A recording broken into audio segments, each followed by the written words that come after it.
찬양 감사드립니다. 우리 옆에 계신 분들과 인사하십시다. 참 잘 오셨습니다. 주님의 이름으로 환영합니다. 오늘도 하나님께서 사랑으로 돌보시고 지키시고 인도하실 줄 믿습니다. 이런 인사를 함에도 불구하고 우리는 때때로 이 아름다운 축복된 삶을 사는 중이라도 하늘이 무너져 내리는 참담한 일을 경험할 때가 있어요.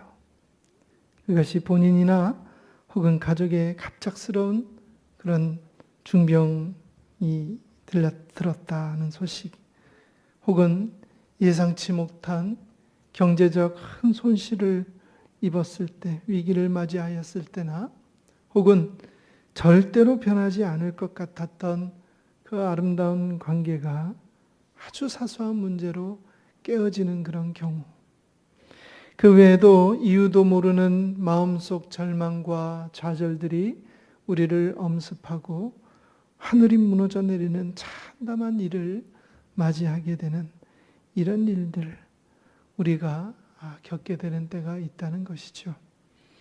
평상시에 모나지 않고 조용히 살고 근면성실하신 분에게조차도 그런 일들이 생기면은 그 충격이 더 크게 와 닿기도 합니다. 나한테 왜 이런 일이 일어나는가? 하나님은 나를 사랑하신다는데 지금 나는 왜 이런가? 하나님은 과연 어디에 계시나? 왜 아무 말씀이 없으시지? 우리가 신앙이 없는 사람들이라면 모르지만 믿음을 가졌고 신앙생활을 하는 사람으로서 이쯤 되면은 하나님께서 개입하셔야 할 텐데 아무런 변화가 없을 때에 우리는 실망감을 넘어서 배신감마저 느끼게 되고, 심하면 교회를 떠나고 신앙을 저버리기까지 하는 그런 경우도 있더라 하는 것입니다. 오늘 우리가 함께 봉독한 시편 46편을 노래하는 시인도 어쩌면 그럴 수 있는 환경에 처해 있었는데 갑작스럽게 하나님께서 개입하시고 대반전의 구원을 맛보게 되었습니다. 그러자 오늘 본문의 시를 기록을 하였다 볼 수가 있어요. 무엇보다 이 시를 자세히 살펴보면 이 몇몇 식구들에서 성전을 지칭하거나 혹은 성전을 상징하는 것과, 그리고 굳이 새벽에 하나님이 인도하셨다, 새벽에 하나님이 도우셨다 라고 하는 그런 이런 특정 시간을 언급한다든지 하는 것으로 보아서 이 시는 아마도 히스기야 통치 당시에 있었던 아주 큰 그런 놀라운 역사적으로 기록될 만한 그런 대반전의 그 사건을 추스르면서, 그 사건을 생각하면서 기록한 것이 아닌가라고 이렇게 추측할 수가 있습니다. 그 사건이 뭐냐? 바로 아수르 왕 산헤립이라고 하는 왕이 자그마치 18만 5천 명이나 되는 큰 엄청난 병사를 이끌고 그 조그마한 이 유다 땅 예루살렘을 포위하고 있었던 것입니다. 과하다 싶을 만큼의 병사들을 이끌고 그 세를 과시하고 있죠. 그들은 이미 이스라엘 영토에 있었던 46개의 성읍을 다 점령을 하고 지금 마지막 남아있는 이 예루살렘 성, 이것을 지금 겹겹이 포위하고 있습니다. 그 어느 누구도 지나갈 수가 없도록, 그렇게 개미 한 마리 지나갈 수 없도록 포위하고 있는 상황인 것이죠. 그리고서는 한 명 한 명의 사신들을 보내어서 아주 치욕스러운 조건을 내걸며 항복하라라고 말을 합니다. 사실 이 이스라엘은 이미 여러 번에 걸쳐서 조공도 바치고 온갖 치욕을 겪어가면서 이 아수르 왕 랍사게에게 잘 보이려고 애를 많이 썼는데 그거 다 받아 먹고 그러고 나서도 이렇게 또 다시 와서 네 목숨 내놔라, 네 땅 내놔라, 네가 가지고 있는 거 전부 다 내놔라 그러고 있는 것입니다. 이 소식에 왕은 자기 옷을 찢으면서 성전에 나가 하나님 앞에 간구합니다. 그 왕이 히스기야 왕인 것이에요. 그런데 아무런 변화가 없어요. 왕이 자기 옷을 찢어가면서 성전으로 달려나가서 하나님 도와주십시오. 간절함을 그렇게 표했는데도 불구하고 변화가 없어요. 성 안에서 버티는 것도 하루 이틀이지 백성들은 점점점 줄어만 가는 식량을 보면서 한탄하고 지쳐가고 또 매일매일 찾아오는 이 사신들의 요구는 정말 치를 떨 정도로 아주 기가 막힌 그런 치욕스러운 요구들로 계속해서 요구하고 있고 한 번은 그들이 이제는 글을 써서 치욕스러운 그 편지를 글을 써서 왕에게 전달하라고 던져주고 갑니다. 그 편지를 받아들고 읽었던 이 왕은 하나님 앞에 그 온갖 비방이 섞여져 있는 그 편지를 하나님 앞에 올려놓고 기도합니다. 이제는 더 이상 협상할 카드도 없고 쓸 조건들도 없는 그런 막다른 골목에 몰려져 있는 상황인 것이에요. 그런데 그러던 중 이 산헤립이 본국에서 반란 조짐이 있다는 소식을 듣게 됩니다. 불운하게 산헤립은 몇몇 병사들을 데리고 자기 본국으로 떠나죠. 14만 5천 명이나 되는 사람들만 거기에 내비두고 그냥 본국으로 홀홀단신 갑니다. 어리석은 짓이었죠. 이미 반군이 그가 홀홀단신으로 올 것이라는 것을 알고 있었고 그는 결국 그런 반란군의 손에 의하여서 죽음을 맞이하게 됩니다. 그러니 왕을 잃은 14만 5천 명의 군사들이 그냥 어떻게 해야 될까 멍하게 있는 중에 한밤중에 하나님의 사자가 그 아수르 군대의 한 진영에서 아수르 병사들을 치기 시작하죠. 혼비백산하고 있는 아수르 군사들은 적인지 아군인지 구별을 못하면서 서로가 서로를 찌르고 베면서 결국은 어처구니 없이 그 많고 많은 병사들이 다 목숨을 잃어버리는 그런 기적을 일으킵니다. 이런 일을 경험하고 나니까 시편 46편은 바로 이 사건을 두고 노래한 시다라고 우리 다수의 학자들이 입을 모으고 있다는 것이죠. 생각해 보십시오. 이게 말이나 됩니까? 이스라엘은 망할 수밖에 없는 절망적인 그러한 상황이었는데 밤사이에 하룻밤 사이에 며칠도 아니에요. 단 하룻밤 사이에 완전히 그 모든 것들이 뒤바뀐 것입니다. 대반전이 일어났던 것이죠. 이런 상황을 지켜봤던 시인은 노래하지 않을 수가 없었던 것입니다. 시인이 이 노래를 통하여서 강조하고 싶었던 것은 인생을 살다가 맞이하게 되는 그 엄청난 절망적인 시간들이 찾아온다 할지라도 하나님은 우리의 피난처시요 힘이시니 환난 중에 만날 큰 도움이시라. 할렐루야. 이 사실을 이 시인이 깨닫고 그것을 자기의 시의 첫 절에 다 박아 놓았던 것이죠. 오늘 우리가 함께 봉독한 이 시편의 고백이 단지 고대 이스라엘의 역사 이야기 속 교훈이 아니라 지금 이 시간 나에게 그리고 우리에게 향하신 교훈이라는 사실을 믿으시기를 간절히 바랍니다.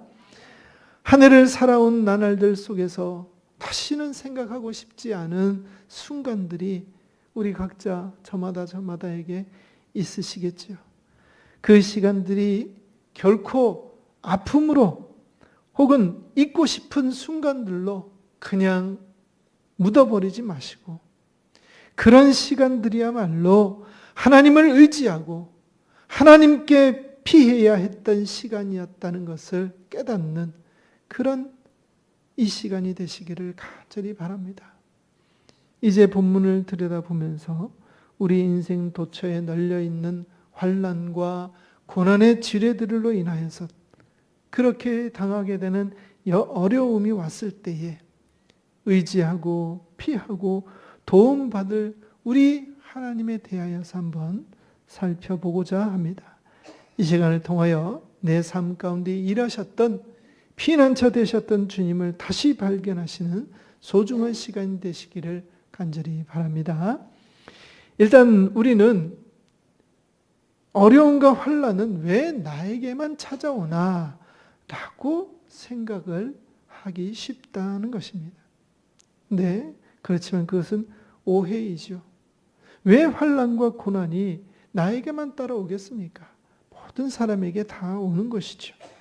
환난과 어려움, 고통과 좌절은 결코 나에게만 찾아오는 것이 아닌 것입니다. 놀라운 기적과 은혜가 넘치는 이야기들로 가득한 이 성경 속 에피소드들 속에서만 찾아봐도 그 예는 수없이 많죠. 대표적으로 출애굽할 때에 이스라엘이 홍해 앞에 서게 됩니다.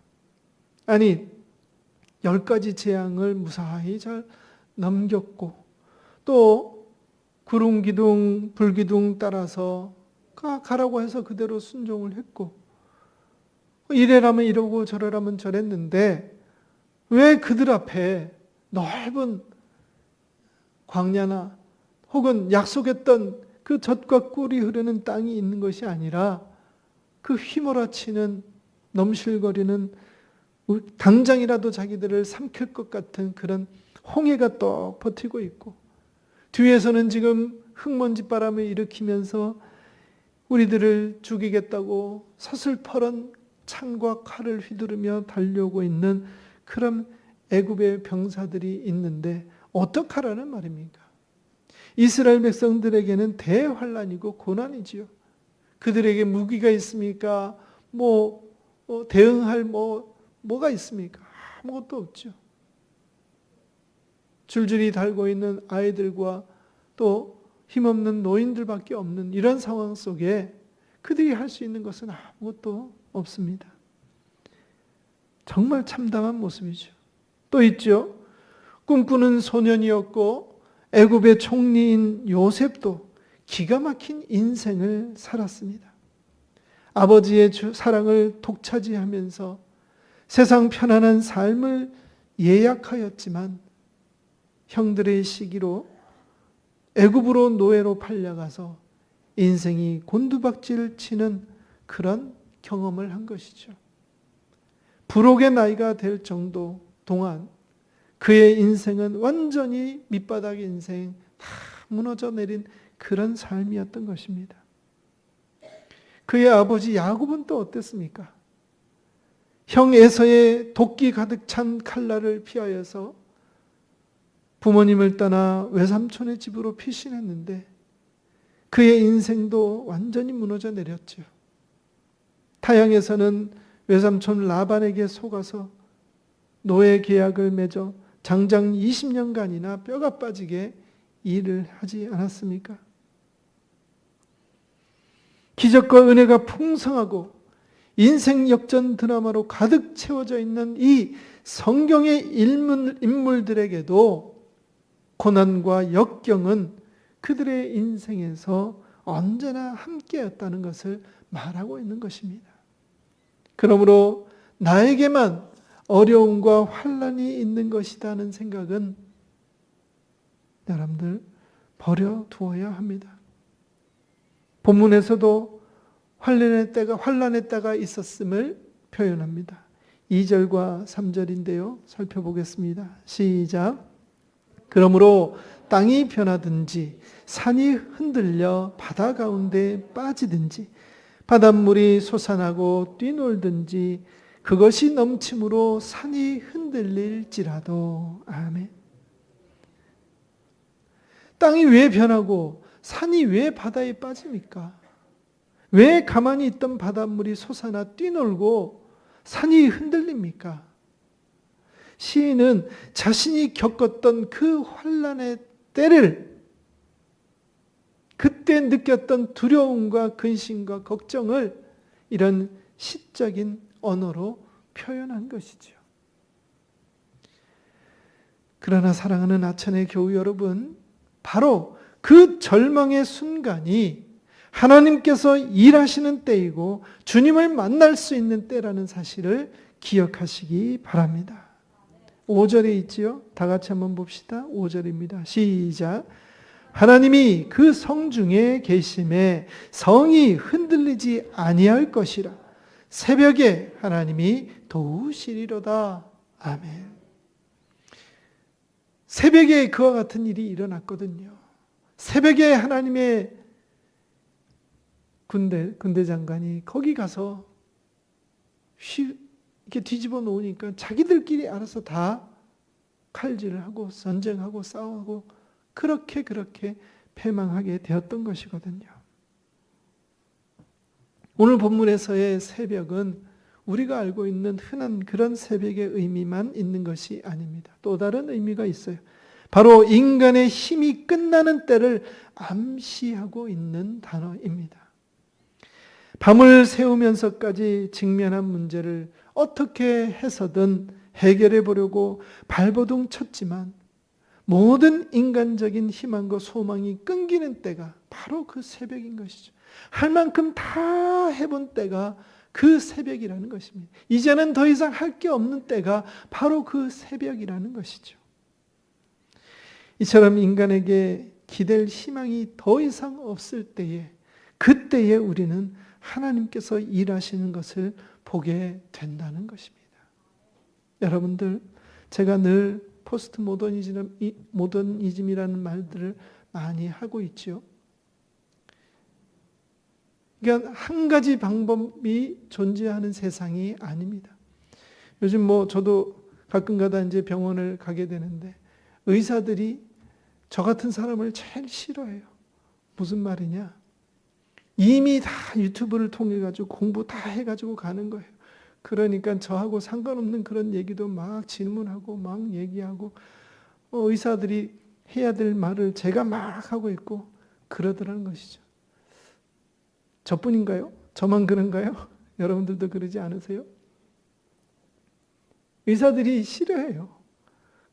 당신의 전문 분야에서 당신이 가지고 있는 지식을 가지고 치료를 하고 그래야 되는데, 아니 자꾸 이제 옆에서 다른 사이드로 얻은 지식을 가지고 막 늘어놓는 거죠. 지금 시대가 그런 시대 아닙니까? 내가 알고 있는 방법, 이것 말고도 흔히 정통적으로 알고 있는 그 방법 말고도 다른 방법들이 수없이 많이 존재해요. 그것을 접할 수 있는 기회들도 많고, 이런 때가 가장 위험한 때이고 어려운 때입니다. 다시 말씀드려서 어려움이 있을 때, 힘든 일이 있을 때 과거에는 하나님만 보고 문제가 있으면 교회로 달려와서 무릎 꿇고 기도하고 눈물을 흘리며 기도하고 그랬던 그 시절의 신앙인들이 지금은 온갖 세상적인 방법들을 다 쫓아다니면서 맨 마지막에서나 하나님 찾더라는 것입니다. 제가 지난주에도 잠깐 말씀드렸지만은 이제 무속의 때가 왔어요. 좀 있으면 점집들이 아주 그냥 불이 나게 바쁩니다. 우리 예수 믿는 사람들도 많이 간다는 거예요. 그리고 젊은 사람들은 거기에 대한 어떤 그런 죄의식도 없고 뭐 그냥 불안한 마음 좀 치료하는 마음으로 위로받는 마음으로 가는 건데 뭐 하는 그런 의식들로 이런 무속들을 접하고 있다는 것입니다. 인식하고 있다는 것이에요. 뭐 무속뿐이겠습니까? 우리 주변에 얼마나 많은 다른 다양한 방법들이 있습니까? 해결할 수 있는 방법, 문제를 해결할 수 있는 방법, 더 이상 하나님을 의지하지 않아도 되는 방법들, 그 방법들이 얼마나 많이 있느냐는 얘기입니다. 새벽까지, 밤을 새워서 새벽까지 그것 다 쫓아가서 다 해볼 거 다 해보다가 이제는 더 이상 할 것 없는 그때, 그것을 상징하는 단어가 바로 새벽이라는 것입니다. 그 새벽에 우리 하나님께서 드디어 일을 하신다는 것이죠. 여러분들, 홍해는요, 이스라엘이 완전히 포기하였을 때 그때에 갈라졌습니다. 인간적인 모든 소망이 사라졌을 때에 그때에 나사로가 누워있던 무덤문을 박차고 나온 것이에요. 술 만드는 관원장만 철석같이 믿고 있었던 요셉도 그가 아무런 조치도 해주지 않자 포기하고 인간적인 모든 방법들이 다 사라진 것을 깨달았을 때 그제서야 왕의 부름을 받고 그의 꿈을 해석해 주었던 것이죠. 우리가 찾아야 할 하나님은 찾지 않고 새벽까지 도와줄 모든 도움과 끈을 찾아서 이리저리 뛰어다니며 하나님을 떠올리지 못한다 하더라도, 그렇다 하더라도 하나님은 결단코 우리를 환난 속에 내버려 두지 않으신다는 약속의 말씀을 오늘 이 시편 46편이 노래하고 있다는 것입니다. 여러분들, 오늘 저와 여러분들에게 주시는 하나님의 음성인 것을 기억하시기 바라요.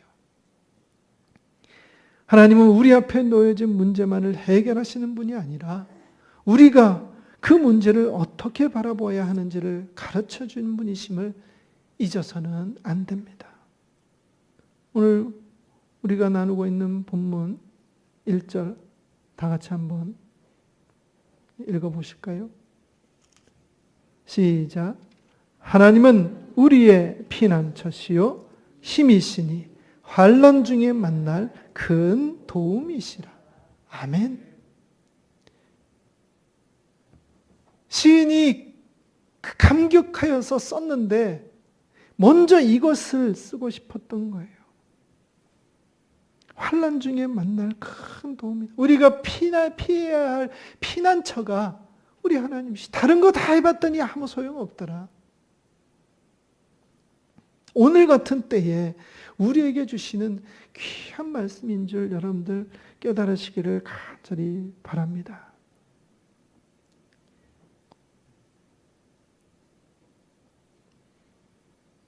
시인은요 7절과 11절에 같은 말을 되풀이하면서 중요한 이야기를 강조합니다. 7절과 11절의 시작 부분 제가 읽어드릴게요. 만군의 여호와께서 우리와 함께 하시니. 아멘. 마치 어린아이가 처음으로 뒤뚱뒤뚱 걸음을 걸을 때마다 그때부터 세상을 향하여서 거침없이 길을 걸어가는 작년에 이르기까지 눈동자같이 살피시고 지키시는 그 우리 하나님이 저와 여러분들 곁에 항상 계시다는 것입니다. 비록 현실은 늘 우리를 힘들게 하고 어렵게 하여도 우리 곁에는 그 누구보다 우리를 사랑하시고 아끼시는 하나님이 떡하니 버티고 계시다는 사실을 잊지 마시기를 간절히 바라요. 자꾸 우리 이거 잊어버리니까 하나님 외에 다른 것 찾더라는 거예요. 하나님 외에 다른 것 찾지 마시고 하나님이 우리를 지키시고 하나님 우리 돌보신다는 사실을 굳건히 믿어야 한다는 것입니다. 오늘 저와 여러분들의 삶 속에서 하늘이 무너져 내리는 참담한 일은 어떠한 일이신가요? 하나님께서 빨리 도와주시지 않는 것처럼 느껴지는 때는 언제인가요? 빨리 도와주시지 않는다며 포기하며 기대와 소망을 버렸을 때는 또 언제였습니까? 그럴 때마다 우리는 다시 시편 46편을 들여다 보아야 합니다. 우리 10절 말씀 읽어보실게요. 10절입니다. 시작. 이르시기를 너희는 가만히 있어 내가 하나님 됨을 알지어다. 아멘. 이 찬양도 있죠. 너희는 가만히 있어 주가 하나님 됨 알지어다. 잘 알고 있는 찬양 아닙니까? 여기서 가만히 있으라는 것은 기대와 소망을 버리고 포기하라는 것이 아니라 내가 뭔가를 할 수 있다는 그런 교만한 생각일랑 버려버리고 도우시고 이끄실 하나님을 신뢰하며 그 하나님의 도우심을 기다리라 라고 하는 그런 의미인 것이에요. 여러분들, 나의 조급함이 기차를 더 빨리 오게 하지 못합니다. 기차는 자기 시간표에 따라서 정확히 운행되지요. 하나님께서 운행하시는 구원 열차는 더더욱 그러합니다. 내가 조급해야 한다고 해서 더 빨리 오고 그러지 않아요. 하나님께서 침묵하시는 것처럼 보일 때가 있어도 누구보다 정확한 때를 준비하시고 계심을 믿으시어서 결국에는 하나님께서 선한 길로 우리들을 이끄시는 것을 목도하시는 아천의 모든 성도 여러분들이 되시기를 주님의 이름으로 간절히 축원합니다. 기도합니다. 이 세상 그 어떤 환난과 어려움도 단번에 해결하시는 하나님 아버지, 주님을 의심하며 끝까지 내 손으로 해결해 보겠다며 교만했던 지난 날을 회개합니다. 이제 이후로 주님을 전적으로 신뢰하오니 우리의 신뢰가 흔들리지 않게 하여 주시옵소서. 우리의 피난처 되시는 주님 안에서 기다리게 하시고 가만히 있게 하여 주시옵소서. 그리하여 주께서 하나님됨을 증거하는 자가 다 되게 하여 주시옵소서. 그렇게 하여 주실 줄 믿사오며 예수님 이름으로 기도드리옵나이다. 아멘.